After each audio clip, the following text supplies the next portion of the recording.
You buy reach first, then realize the camera can't keep up with the bird. That means soft wings, missed takeoffs, and a bag you hate carrying. So we're counting down to the one I'd actually buy.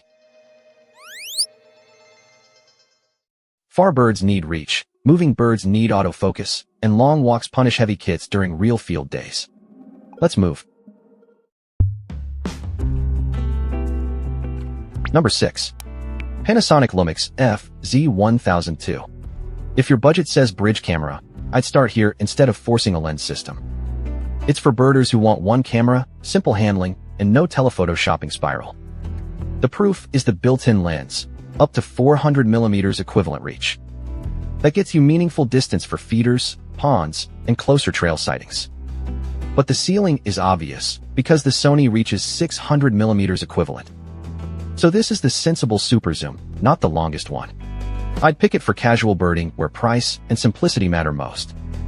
Skip it if distant raptors are the goal, or you want faster stacked sensor performance. Also check availability before you commit.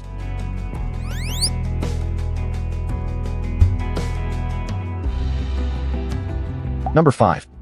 Sony RX10 IV. Want the least fussy long-reach setup? I'd look here before buying a body and hunting lenses. This is a bridge camera with a 1InCH sensor, so the lens is built in. That matters because it stretches to 600mm full-frame equivalent reach without a separate telephoto. For casual birders, that's the cleanest packing story in this list. But convenience is the trade-off, because that 1InCH sensor trails larger APS-C and micro 4/3 options. So image quality headroom and lens growth are limited. I'd buy it for bird IDs, travel, and casual photos. Skip it if you're building a serious interchangeable lens kit.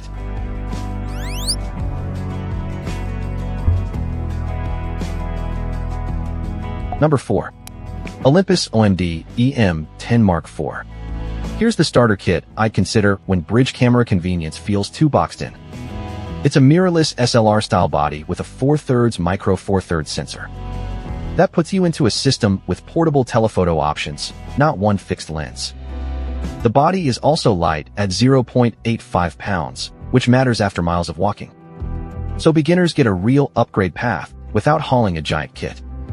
But autofocus tracking is the catch, especially with birds that won't sit still. I'd use it for patient shooting, perched birds, and learning the craft.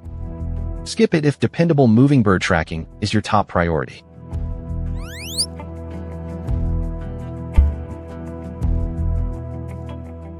Number 3.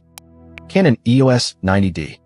A DSLR still makes sense if the lens shelf matters more than mirrorless buzz. I'd pick this for photographers who already like optical viewfinders, deeper grips, and EF or EFS lens access. It's an APS-C DSLR, so you get useful cropping flexibility for small birds. The body weighs 1.57 pounds, which feels manageable, but not exactly tiny. That weight also hints at the trade-off. This is bulkier than newer mirrorless bodies. Its autofocus behavior is less sophisticated than the Canon EOS R7 II. So it's a value path, not the cutting edge. Skip it if you want newer mirrorless speed and cleaner tracking help.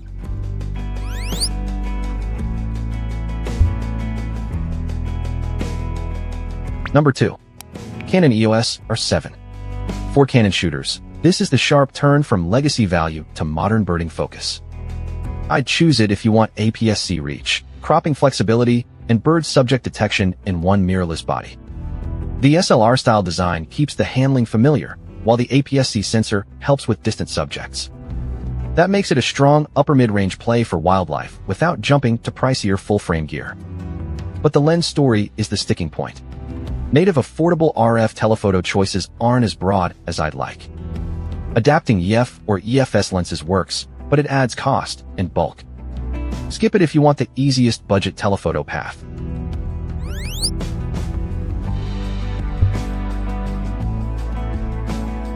Number 1. OM System OM1 Mark II. My pick is the camera that treats bird photography like the main job, not a side quest. It's a rugged mirrorless SLR-style body built around a 4/3 micro 4/3 sensor. That smaller format is the point, because long lens kits stay more manageable. You still get the serious birding ingredients: fast burst shooting, bird-oriented autofocus support, and portable telephoto options. Now the trade-off is the look and budget math. APS-C can give you a larger sensor feel, and this body can crowd out lens money. I'd buy it for committed bird photographers who actually carry their gear. Skip it if the lens budget isn't secure. Bridge cameras win if you want one bag and no lens decisions. The Olympus is the budget system move. The 90D is the DSLR value lane. The R7 is the Canon mirrorless upgrade. The OM1 Mark II is the most complete bird-focused pick. Before buying, price the lens you actually need, not just the body. Check current availability, because listings change. Then decide whether you'd rather carry less, crop more, or upgrade lenses later. Get the Panasonic or Sony for simple reach. Pick the Olympus or 90D for budget systems. Choose the R7 for Canon mirrorless. I'd buy the OM1 Mark II for serious birding. Links are in the description.